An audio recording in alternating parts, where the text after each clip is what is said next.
মাননীয় মুখ্যমন্ত্রী বহুবার ফোন করেছেন, আইজি বহুবার ফোন করেছেন, এসপি বহুবার ফোন করেছেন। আমরা সম্পূর্ণ, আমাদের পরিবার শুধু নয়, সমস্ত গ্রাম আমরা সম্পূর্ণ সরকারের এই স্টেপে, এবং আমাদের পুরো ভরসা, তারা স্যাটিসফাইড আছে, সরকার ওদের পাশে আছে।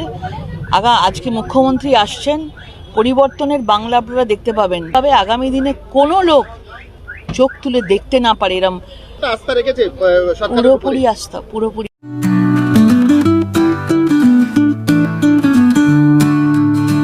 সপ্তাহের প্রতিদিন চোখের ডাক্তার মানে জয়নগর রথ কালার আইশেফ আইশেফ আইশেফ